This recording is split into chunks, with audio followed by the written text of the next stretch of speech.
오늘은 그녀의 평범한 삶을 비범하게 만들었다. 24페이지 하단 부분 살펴보도록 하겠습니다.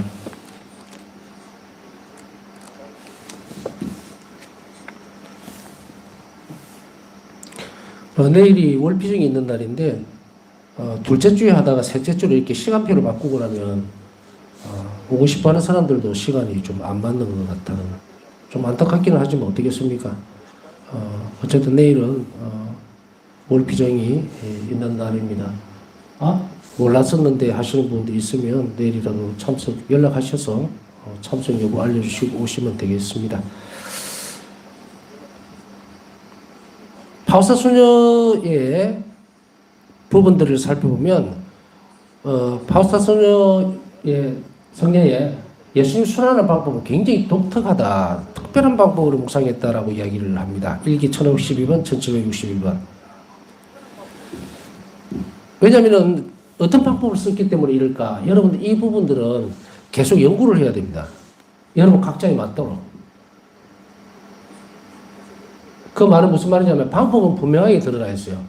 파우스타 성녀가 우리보다라기보다는 어떻게 예수님 순환에 저렇게 깊이 이 신비에 들어갔을까라고 하는 방법을 우리는 알아야 되거든요. 그냥 파우스타 성녀니까 뭐 하나님 은혜를 베풀어서 그렇겠지라고 한다면은 굳이 파우스타 성녀에 대해서 알 필요가 없어요. 그리고 또 예수님께서 파우스타 성녀를 통해서 하나님 자비에 대해서 선포하라, 알려주어라라고 했던 그런 부분들도 아무 의미가 없으십니다. 그럼 우리는 어디로 가야 될까요? 딴 거 다 변기치고라도 죽기 살기로 이 부분을 봐야 돼요. 물론 여러분들이 각자가 뭐 다 선택하기 나름이지만 다른 것에 더 좋은 것이 있어서 간다면 뭐 어쩔 수 없어요. 그러나 모든 일들 가운데에서는 하느님이 원하실 때에 원하시는 방법대로 각자에게 맞도록 주는 거예요. 그래서 저는 먼저 어떤 생각이 드느냐면 이런 생각이 드는 거예요. 아까 방송을 딱 켜니까 들어온 사람이 3명이더라고. 오늘은 금요일이라서 바빠서 다들 어디 갔나? 바쁜 일들이 있는가? 이런 생각을 했다가 처음에 시작할 때, 처음에 할 때 3명이 있었거든요. 3명이서 했는데 지금도 늘 그런 생각이 들어요. 뭐 사람들을 보면 초심으로 돌아가라 뭐 어떻게 얘기하지만 어쨌든 3명보다는 많으면 저는 만족합니다. 그냥 3명보다 더 많아졌구나. 내 말을 들어줄 사람이 있겠구나. 제가 선택할 수 있는 부분들은 아무것도 없고 제 역할은 그저 하나님에 대해서 하나님 자비에 대해서 선포하는 것이고 열매를 맺는 주려고 하는, 은총을 주려고 하는 것은 예수님이실 거고 받아들이는 사람은 여러분들이니까 못 듣는 사람은 못 듣는 거고 할 수 없는 거죠. 제 영역을 벗어나는 일이고. 그러나 분명하게 오늘 이 부분을 잘 살펴봐야 됩니다. 어제 묵상에 대해서 계속 얘기를 했잖아요. 하나님 자비 신비에 대해서 어떻게 묵상할 건가 이미 이제는 딱 다 덜쳐내줬어요. 제가 자비 신심을 알기 전에는 이 부분들이 다 물음표가 참 많은 부분들이 물음표가 있기는 있었어요. 여기서 다 공개적으로 얘기할 수는 없지만 제 경험상 사제생활을 하면서도 부딪히는 문제들, 거기에서 다시 회개했을 때 왜 이렇지? 때때로 하나님, 내가 알고 있는 하나님 이런 분이 아닌데 왜 이럴까? 하는 그런 부딪힘. 답답하죠. 왜 해결할 수 있는 부분들이 없죠. 사실 어떻게 보면 여러분들이 더 뭐 행복하다 이런 것은 뭐 말을 그렇게는 할 수는 없고 조금은 더 사제들보다 자유롭지 않을까라는 생각이 드는 게, 여러분들은 신자들은 모르면 그냥 무대 보러 신부님한테 가서 물어보면 되잖아요. 물론 뭐 대박을 만드는 경우도 있지만 대부분 다 친절하게 대답을 해주잖아요. 물음표에 대해서. 그래서 신부님 요새 기도가 잘하는데 이러면 최선을 다해서 설명을 해주려고 할 거예요. 어쨌든. 그런데 사제 수품을 받고 사제라는 직무를 딱 받고 품격이 바뀌어버리죠. 이제. 그 사제가 되고 나면 내적으로 갈등이 일어날 때 누구에게 가야 될지를 모르는 거예요. 그게 제일 아쉬운 부분이었거든요. 물어볼 데가 없어요. 신학생 때는 그래도 교수 신부님들 영성 지도하는 신부님 계셨으니까 어쨌든 거기 가서 이렇게 저렇게 말도 붙여보고 뭐 만족스러운 답을 얻은 적은 없지만 여하튼 그렇게 했었고. 근데 이제 이 부분이 자꾸 줄어든다는 느낌, 좀 덜 자유롭다. 그런 날이 신부인데 이거 갖고 또 어떻게 할 수 있는 부분들이 아니잖아요. 자꾸 묻어놓는 거죠. 탈출구는 없고. 그러다가 이제 우리가 피정하게 되면 우연히 어떤 신부님들 강의를 듣다 보면 아 그렇구나 하고 이제 어떤 부분들은 해소가 되는 부분도 있지만 적체되는 부분들도 중간중간에 있어요. 근데 자비신심을 딱 만나고 나니까 이게 마치 고속도로에서 길이 막혀 있다가 퉁 뚫려버리는 느낌들. 이제는 그렇게 많은 부분에 있어서 의문이 들지는 않습니다. 솔직히 이야기하면. 이제 고속도로 위를 달리는 기분이기 때문에 이제는 뭐 좌우로 둘러보면서 물어볼 일도 없어요. 솔직히 이야기하면. 이제 얼마나 살아내느냐의 모습만 남아있죠. 시골길 같은 데를 가다 보면 길을 잃어버리면 자꾸 물어보잖아요. 차를 타고 가다가 세우고 물어보고. 그러나 이제는 목적지를 향해서 계속 달려야 되기 때문에 이제 어떻게 달릴 거냐의 문제겠죠. 적절하게 사고가 나지 않게 자기 수준에 맞도록 달려야 되는데 달리는 그 모습을 이제 살펴봅니다. 어제는 과거와의 화해 문제, 과거와의 화해라기보다는 과거라고 하는 시간들을 우선 스톱해놓고 내가 하느님과 만남으로 인해서 그것을 재조명해보는, 그래야만 하나님 자비 안으로 들어갈 수 있다고 얘기했죠. 그래서 자비는 마련되어 있는 거예요. 내가 거기서 하나님과 알지 못했던 시간들 안에서 펼쳐놓은 그 안에, 그 내 역사가 아니에요. 이 내 역사라고 하는 것은 뭐냐? 죄의 역사입니다, 사실은. 하나님과 떨어져 있으니까. 그 안에서는 생명도 없고, 빛도 없고, 비전도 없어요. 그런데 이제 이 부분을 딱 스톱시켜놓고 하나님을 만나서 다시금 들어가 보면 이제 그 사이에 그 역사 안에 하나님이 존재하셨다는 것을 알게 될 때, 그때 이제 우리는 더 크게 자신의 시간 들어가고 화해할 수 있고 회개할 수 있고 이런 거예요. 우리가 보면 어떤 때는 제가 뭐 여기서는 그런 많이 만날 기회는 없지만 평화의 마을에 있을 때 오순절에 그때 뭐 삼랑절에 있을 때는 많이 만나죠, 사람들에게. 그러면 그런 답답함들 이런 것들을 많이 듣습니다. 듣고 어떻게 하면 될 것인가, 어떻게 살아야 될 건가, 또 무엇을 해야 될 건가 같이 고민하고 뭐 얘기하고 이런 그 경우도 많이 있었는데, 대부분이 보면 뭐라냐면 어떻게 하면 온전히 치유를 받을 수 있을까요? 자꾸 치유를 해주세요, 치유를 해주세요 그래요. 이 치유는 사랑만으로 돼요. 그 역사 안에 하나님의 사랑이 있다는 것을 깨달아야만, 받아들여야만 언제나 치유가 일어난단 말입니다. 무슨 안수해 준다고 해서 그 사랑이 없는 게 막 용수섬 치듯이 펑펑 나오는 줄 압니까? 사람은, 이 영혼은 아주 예민하지만 이 영혼 자체는 굉장히 예민해, 하나님 닮아서. 무성이. 그런데 죄는 굉장히 간교합니다. 그리고 어떤 식으로든 방해를 하겠죠? 그러니까 우리가 딱 단언해서 얘기하면 무슨 안수 한번 받는다고 완전히 치유가 되고 막 다 화해했습니다. 천만에 절대 안 됩니다. 물론 안수는 축복이기 때문에 무엇을 할 수 있냐면 출발점을 줄 수 있어요. 하나님 사랑이 닿는 손길이기 때문에. 그러면은 온전하게, 전에도 말씀드렸죠. 완전한 치유는 고해 소환에서도 일어나요. 성체 성산에서도 일어납니다. 특별한 액션이나 행위가 없어도 돼요. 단지 뭐 우리가 사제 축복을 받는다는 특별한 곳에서 그럴 때는 힘을 받는 거예요. 사랑의 축복을 받는 거예요. 그러면 온전한 치유는 어떻게 일어나는가? 사랑으로만 일어납니다. 예를 들면 마리아 막달레나, 우리 잘 알죠? 그 마리아 막달레나가 예수님을 완전히 사랑이죠, 그죠? 예수님과 만났을 때에 과거에 자기 자신이 저질렀던 그 죄하고 어떻게 대면을 했을까?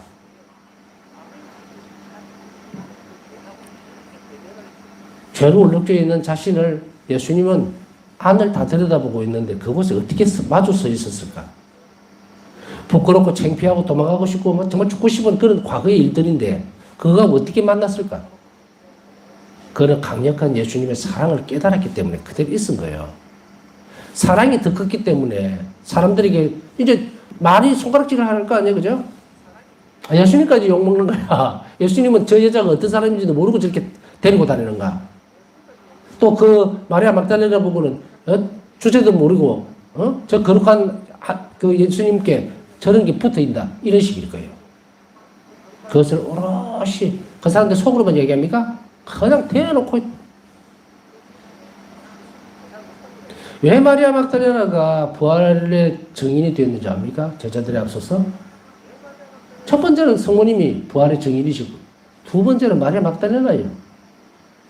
복음에서는 성모님에 대한 부분 빠져있고, 마리아 막달레나가 첫 번째 부활 증인으로 왜 그렇게 됐을까요? 이렇게 죄 많은 여인이. 온전히 자유로워지고 온전히 치유받았기 때문이죠. 그런데 치유받았다는 게 뭡니까? 하나님 사랑으로 그 모든 것들이 다 상쇄되어 버린 거예요. 얼룩져 있던 부분들, 어두웠던 부분들이 전부 사랑으로 채워져 버린 거예요. 그래서 우리 영혼은 어떤 구조를 갖고 있냐면 사랑으로 계속 채워져야 돼요. 그래야 온전하게 예수님이 하나가 될 수 있을 거 아니에요. 자, 이런 것이 온전한 치유입니다. 그러니까 치유 개념부터 잘 알아들어야 돼요. 그냥 우리가 복음에 나오든지 뭐 나병 환자 10명 온전히 치유받은 거 아닙니다. 죄를 용서받은 거예요. 온전한 치유는 어떻게 일어납니까? 사제에게 가서 네 몸을 보이고 그 다음에 선언을 받으라 그러죠. 형태적으로는 딱 다 났었어요. 다 났었어. 그러나 교회의 선언은 뭐예요? 하느님이 사랑으로 그 일을 하셨다는 걸 선언하는 거예요. 그리고 예수님은 그 나병 환자에게 뭘 줍니까? 죄 짓지 말고 그리고 선하게 살아라고. 자, 믿음을 주죠. 믿음을 더해준다고. 그래서 이 사람은 그때 완전해진 거예요. 치유가. 달라뺐던 9명은 몸만 치유됐어요. 몸만. 영원한 생명에 대한 가치를 전혀 예수님이 다시 주려고 그러는데 그건 모르고 가버렸죠. 그 큰 자비를 입었으니 의탁하러 와야 되는데 가버렸잖아요. 끝난 거고 돌아온 그 사람을 보면 완전한 치유가 뭔지 알 수 있고 마리아 막달레나 예를 들어서 그래요. 그것을 잘 알아듣고 여러분들이 묵상하세요. 그래야만 하나님 자비가 어떻게 나에게 머물러 있고 나는 어떤 하나님의 자비를 입고 있는지를 알 수 있게 돼요. 자, 여기서 출발해서 이제 갑니다. 파사스의 구체적인 묵상의 중심은 직접 체험했던 것이라고 했어요. 이걸 잘 묵상하면 여러분들이 굉장히 많은 체험들이 할 수가 있어요. 정말 내가 어느 순간에 정말 힘들고 세상에서 버림받았던 것 같았고 고통스럽고 하나님도 없는 것 같은 느끼던 그 순간이 그때 하나님은 나를 얼마나 도와주려고 애를 썼는지 모르겠다라는 거예요. 내가 안 본 거예요. 은총이 넘쳐 흐릅니다. 그 순간에. 이제 막혀있던 것이 터지죠. 그래서 하나님과 화해를 또 하게 되겠죠. 이런 것들을 계속 여러분들 안에서 체험해내야 돼요. 그래서 바울사 승리는 모든 곳 안에서 이것을 전부 다 살펴봤고요. 그 다음에 예수님이 자신만의 구원을 위해서 순환받으셨던 것처럼 그 순환을 특별한 방법으로 묵상을 했습니다. 그녀는 펼쳐진 책을 읽는 것처럼 예수님 순환에서 우리에 대한 하나님이 헤아릴 수 없는 사랑 이야기를 읽을 수 있었다. 어떤 대목이 이 이야기에서 의아스럽습니까? 예수님 순환에서 우리에 대한 헤아릴 수 없는 사랑 이야기를 들은 거예요. 바울사 승려는 예수님 순환에서 우리를 위해서 얼마나 고통을 받으셨고 슬프고 낙담하고 뭐 이런 우리는 지금 사수시기를 지내고 있기 때문에 오늘 금요일이라서 저도 방송에서 그죠? 오후 3시에 십자가의 길을 했습니다. 그때 여러분은 그 십자가의 길을 어떻게 움직였습니까? 1초, 2초, 3초, 4초 바치다 보면은 예수님의 순환의 어떤 시작부터 끝지점까지를 쭉 이렇게 보는 것 같은. 그래서 그 신비를 묵상하는 듯이 보이죠. 그러나 묵상의 그 순환의 발걸음마다 어떻게 됩니까? 1초, 2초, 3초, 14초까지 갈 동안에 예수님의 사랑이 나에 대한 사랑이 극대화되고 있는 것을 볼 수 있어요. 극대화되고 있는 거예요. 어떤 지점이 되었을 때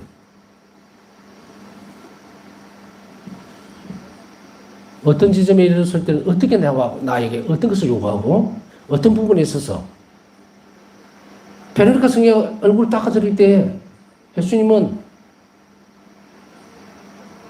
우리를 과연 그럴 수가 있을까? 예수님이 순환을 받으시는 그 순간들이라는 것은 예수님에게 지금 우리가 직접 가서 얼굴을 닦아드릴 수 없지만 그것이 반영되면 어떻게 해야 되겠다? 내가 어떻게 행동해야 되겠다? 예수님께서 모욕을 당하는 시간들 그것에 대해서 내가 위로해 줄 수 있는 거죠, 이게. 그러면 나는 예수님은 나를 위해서 그렇게 순환을 당하셨고, 그런데 과연 나는 그렇게 예수님의 그 순환이라는 고통 그거에 위로를 줄 수 있는 것을 무엇을 한번 선택해 봤나? 손수건으로 예수님의 그 피투성인 얼굴을 닦아드리지는 못하지만 지금 이 시간에 또 내 삶에서 그 고통스러운 예수님에게 위로를 줄 수 있는 일을 나는 무엇을 하고 있었을까? 한번 고민해 본 적이 있습니까? 그냥 베로니카가 얼굴을 닦아드리니까 그냥 그런가 보다 하고 넘어가요?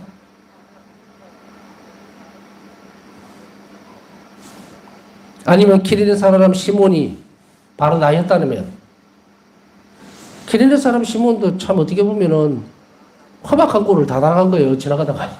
지나가다가 붙잡혀 와가지고, 이 키리네 사람 시몬이 예수님을 잘 아느냐면 그것도 아닌 거예요.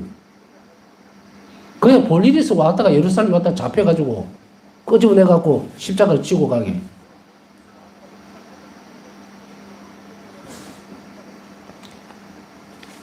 우리는 예수님을 잘 모르는 시간대에서도 많은 고통을 받았을 수가 있어요. 때로는 우리는 예수님이 십자가를 지고 가면서도 기린의 사람 시몬도 마찬가지일 거예요. 투덜투덜 했을 거라. 이게 뭔 일이에요, 이게? 밥잘 먹고 어제 꿈도 좋은 거 꿨는데 왜 여기 와갖고 이 무거운 십자가를 지고, 십자가도 온 천지 피투성인데, 이 사람은 시골에서 올라가고 예루살렘까지 왔으니까 옷도 깨끗하고 좋은 거 입었을 거 아니에요. 어쨌든 간에. 그게 지금 그 십자가를 지면 온 천지 피투성이가 될 텐데. 그런데 이것을 우리가 신앙의 눈으로 본다면 어떻게 돼요? 우리는 그 십자가에 묻어있는 피를 그리스도인들은 성혈이라고 부릅니다. 그죠? 예수님의 거룩한 피예요. 그러나 기린 사람 시몬에게는 어떻습니까? 세탁비를 내라고 할 수도 없고, 졸지에 이거 다 피투성이가 돼버리는 그런 상황에서.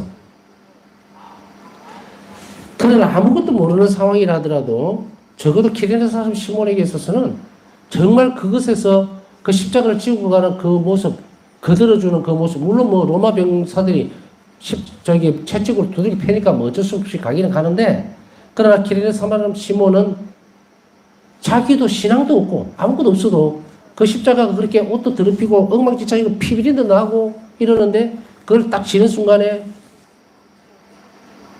어떤 마음으로 걸어갔을 것 같아요? 기린의 사람 시몬은 예수님 얼굴을 봤을 겁니다. 그리고 그 비참함을 가장 순수한, 처음에는 자기가 이성적으로는 짜증나고 화가 나고 분통이 터지고 옷도 다 베리고 이 먼 꼴이고 상황 자체 이해하지 못했다 하더라도 예수님의 그 선하신 눈빛, 그 처절한 자비로운 눈빛을 막 맞닥뜨리는 순간에 시몬은 입을 닫고 도와줘야 되겠다. 그래서 묵묵히 그걸 지고 가는 거예요. 예수님 손길과 눈길이 닿는 곳에 이토록, 물론 기린의 사람 시몬도 선한 사람이었죠. 왜냐하면 복음에서 보면은 그 귀한 예수님의 말씀을 듣고 하고서도 욕질을 하고 유대인들, 그 바리새파 사람들 침 뱉고 돌 던지려고 그러고, 그 수없이 많은 피악질하는 그런 인간들 틈새에서 기린의 사람 시몬을 선택했다는 것도 우연히 일어난 것인가 천만에요. 이 사람의 순수함이 바뀔 수 있으리라는 것을 하나님은 아시고 선택하게 만들죠. 자, 여기까지 하고, 자, 이런 부분들이 어떻게 됩니까? 이제 이렇게 조금씩 말을 이렇게 돌려보니까 이야기가 엮어지죠. 그 신비에 대한 것은 그 각처에서 예수님이 나에게 어떤 자비를 베푸셨는가를 살펴봐야 돼요. 그냥 사수시기가 되니까 노래도 이제 축 처지죠. 예수님 순환에 대한 노래니까. 그러니까 밖에서 막 떠들고 있다가도 성당에 들어올 때 되면, 오늘 새시기에 십자가 얘기를 하니까 일부러가 아니고 표정이 전부 다 초상집에 온 표정들. 금방까지 막 저기서 웃고 커피 마시고 떠들다가 들어오면 즉시로 표정 관리로 들어가는 거예요. 우울해지려고 그러고. 그렇게 안 하셔도 됩니다. 내적인 기쁨을 가지고 가야 되는데 이제 이것을 연습해야 돼요. 그래서 바울사 성령은 이 부분을 이런 식으로 이해를 한 거예요. 펼쳐진 책을 읽는 것처럼. 책을 쭉 읽어가면서 그 역사적인 시간들이, 역사 안에서의 시간들이 바로 나를 위해서 만들어진 것 같이 하는데 글자를 그대로 읽어가는 것이 아니라 제가 말씀드렸던 듯이 이렇게 펼쳐놔야 돼요. 그렇게 함으로 인해서 예수님께서 넘어지셨을 때 그 고통스러운 순간들, 십자가에서 넘어지실 때에 어떤 모습들이었는지 어마어마한 충격이 올 거란 말이죠. 그죠? 일일이 이걸 다 설명 안 해도 알잖아요. 그러니까 이런 것들을 여러분들이 잘 찾아서 묵상하면서 고통스러운 그런 부분들이 나를 위한 선택이었다는 것에 대해서 나는 어떻게 예수님께 나를 드려야 될 것인가? 혹은 내 생활이 어떻게 바뀌어야 될 것인가? 그것을 청해야 돼요. 바울사 성령은 여기에서 이렇게 이야기를 하고 있죠. 우리에 대한 하나님 헤아릴 수 없는 사랑 이야기를 읽을 수 있다. 그러니 너무도 처절하고 비참하지만 이분은 하느님이시다. 그리고 우리를 위한 사랑을 위해서 어떤 길을 걸어가셨는지를 잘 생각하고 감사하는 마음으로 이 십자가의 길을 따라가야 돼요. 이제 여러분들 사수시기마다 매번 십자가 일을 하게 될 텐데 이제 어떤 마음으로 그 길을 따라가야 되는지 알 거예요. 방관자적인 것이 아니라 그 시간 안으로 들어가서 지금 현재 지금 여러분들이 아주 어려운 공경에 처해 있고 아주 정말 힘든 상황에 놓여 있다면 저 십자가의 길을 따라가면서 힘을 받아야 돼요. 은총을 찾아내야 됩니다. 내가 지금 맞닥뜨려 있는 이 어려운 일을 해결해 주기 위해서 예수님은 그 시간에 십자가 길을 걸어가고 있습니다. 왜? 나는 자비가 필요하니까. 나는 지금 몸이 아프니까 몸을 좀 낫어줬으면 좋겠고 이 자비를 입어야 돼요. 가능한 얘기. 또 여러 가지 복잡한 문제들이 해결돼야 되니까 이 또한 내가 살아가는 데 있어서 너무 힘든 일이니까 이게 어쨌든 내 십자가라는 거예요. 그랬을 때 그것만 보지 말고 그걸 하기 위해서 예수님은 어떤 길을 가셨는가를 숙고하고 묵상하면 그 사이에서 은총이 나오는 거예요. 그래서 이 일이 해결이 되는 거예요. 그것을 외면하고 떨어져 버리면 우리는 이 세상의 삶을 정말로 빛도 없이 캄캄하게 걸어갈 수밖에 없어요. 자, 바울사 성령과 어떤 식으로 연결지으면서 이 예수님의 순환을 자신의 것으로 만들어갔는지를 잘 살펴봐야 됩니다. 예수님은 그녀가 하나님 자비 신비를 깊이 통찰할 수 있도록 관상의 선물을 허락하시면서 이 관상은 뭡니까? 주입 관상이에요. 수동적 관상. 내가 안 해요. 부어주는 건데 이것은 특정한 사람들에게만 주어지는 것은 아니라고 그랬죠. 지금 가르쳐 드린 대로 십자가 길을 걸어갈 때에 일체에서 나에게 주는 하나님의 자비, 이체에서 주어지는 하나님의 자비, 이것은 내 삶의 각 부분에서 멈춰서서 부어주는 자비가 다 틀립니다. 그래서 지난번에 그걸 연습하기 위해서 우리가 어떻게 묵상하는 법을 연습하라 그랬습니까? 쉽게 얘기하면 내가 밥을 먹을 때도 이 밥을 내가 먹고 소화시킬 수 있도록, 그러니까 오늘 내가 살아낼 수 있도록 하시기 위해서 예수님은 십자가의 고통이라는 대가를 치른 거예요. 왜냐하면 우리가 얘기할 때는 한 묶어보는 생각을 하려고 그러거든요. 우리를 죄에서 구원하시기 위해서 우리 죄 때문에 돌아가셨다. 대속물인. 속죄하기 위해서 돌아가셨고. 그러니까 이 덩어리를 딱 들으니까 이 덩어리를 만들어 놓으면은 죄의 영역으로만 쭉 밀어버리거든요. 그게 아니에요. 나를 온전히 다, 내 활동과 내 육신 전체를 다, 그걸 위해서 예수님은 돌아가신 거예요. 내가 살아가는 데 있어서 숨을 쉬는 거 이거 하나님 자비 없이는 불가능한 일이에요. 내가 숨 쉬는데 노력한 게 뭐 있습니까? 아무것도 없어요. 그것을 알아들을 때, 그리고 그것이 하나님 손에 달렸다는 것을 인정할 때, 그때에 우리는 무엇을 알게 됩니까? 하나님 자비를 잊게 되는 거예요. 그리고 이 십자가상에서 오는 주어지는, 또 십자가상의 순환을 통해서 주어지는 그 은총이 무엇인지 그것을 점점 크게 깨달아갑니다. 그래서 조그마한 부분들까지 갈 때에 그때 이제 바울사성이 이렇게 얘기해요. 내가 숨을 쉬는 것 자체가 하나님 자비다. 숨을 쉬는 것 자체라는 것은 뭡니까? 한순간도 자비로움이 나에게 와닿지 않은 적이 없었다 이 말이에요. 근데 내가 죄를 짓는 순간은 떠나버리죠. 그러니까 누구에게 잘못이 있습니까? 나에게 잘못이 있는 거예요. 그러니 의탁과 자비는 내가 하는 자비를 입을 수 있는, 끊임없이 입을 수 있으려면 끊임없이 자비로워야 되고 끊임없이 의탁하면 돼요 이게. 그것을 이제 보면 24시간 관상생활을 하는 것이 그거와 관계가 되는데, 그럼 이걸 위해서 앞에 배웠듯이 다시 한번 기억하면 뭡니까? 이 상태는 그냥 막 내가 한다고 되는 이 문제가 아니죠. 이렇게 되기 위해서 뭐 해야 된다? 성체로 오시는 예수님과 일치해야 한다. 일치하는 방법에 대해서 여러분들에게 다 수없이 많은 이야기를 반복해서 해드린 것 같아요. 예수님의 존재, 예수님과 늘 함께 하고 있다는 의식들, 이것을 계속 연습해 나가야 하고 이야기를 했죠. 자, 그 다음에 여기에서 허락이라는 말이 나옵니다. 선물을 허락하면서 그의 노력을 도와주셨다. 여러분들이 오늘 배운 대로만 노력한다면 이 사순시기에서 십자가에서 오는, 특히 이게 새시기도 때 원하셨던 거잖아요. 그러니 엄청난 은총들이 이 속에 숨어 있습니다. 그런데 그것을 한 처마다 바울사 성녀가 풀어갔던 것처럼 나를 향한 사랑의 이야기로 쭉 돌아야 돼요. 14절까지. 그렇게 해야만 마련되어 있는 은총에 도달할 수가 있습니다.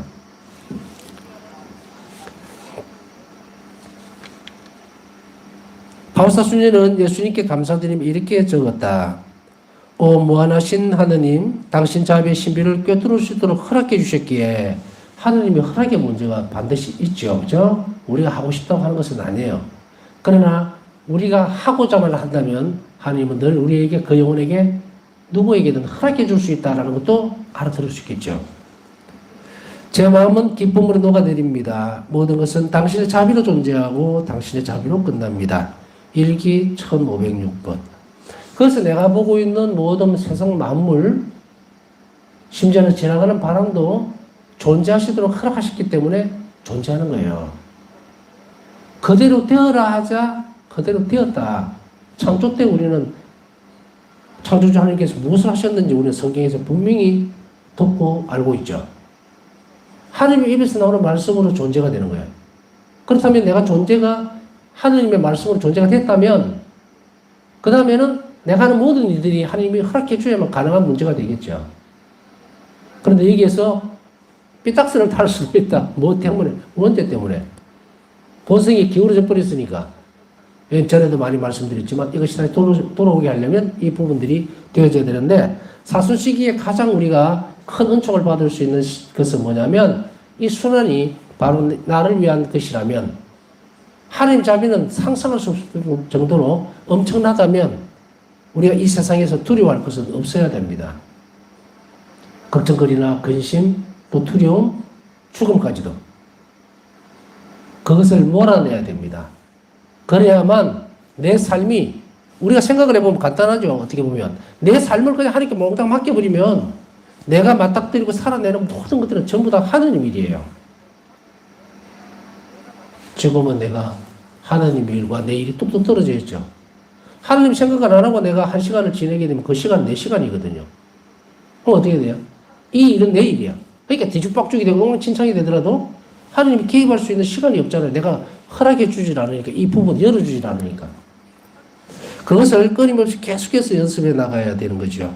그래서 바울사 성경은 일기에서 이야기하듯이 당신의 자비로 끝납니다. 모든 것이. 그렇다면 우리는 하나님의 자비를 잊기 위해서 계속해서 열어줘야 돼요. 하나님께서 일을 하실 수 있도록. 우리 지금 성시간 일을 하고 있잖아요. 여러분도 하고 있고 저도 하고 있고, 그럼 이 시간을 하나님께 맡겨드려야 돼요. 그래야만 이 성시간 자체가 하나님 마련해 놓으신 자비로 안으로 들어간단 말이죠.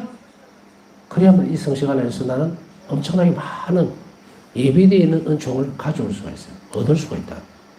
그런데 그렇지 않고 내 방식대로 내가 원하는 대로 내 생각대로만 끌고 가버리면 이건 내 일이 되죠. 근데 내가 내한테 자비로울 수 있을까요? 없죠. 그러니 마련되어 있는 은총이 어떻게 됐나? 날아가 버립니다. 자비에서 모든 은총이 흘러나오며 마지막 순간에도 우리를 위한 자비로 가득할 것입니다. 일기 1507번. 자비에서 모든 은총이 흘러나옵니다. 그렇기 때문에 자비에서 흘러나오는 모든 은총을 받기 위해서는 무엇을 해야 될 것인가? 그것은 다음 자비의 신비에 대한 묵상 앞에서 쭉 했죠. 그것 플러스 가장 먼저 선택해야 되는 하나님께 대한 의탁의 태도. 그것이 작든 크든 어쨌든 있어야 합니다. 그래야만 이 자비 은총이 우리에게 흘러 들어올 수 있다. 이 말입니다. 네, 남은 시간 묵상하면서 오늘 듣기도 요청하신 분들 하나님의 자비를 입을 수 있도록 이 성시간 중에 묵상하면서 함께 기억해 주시기 바랍니다.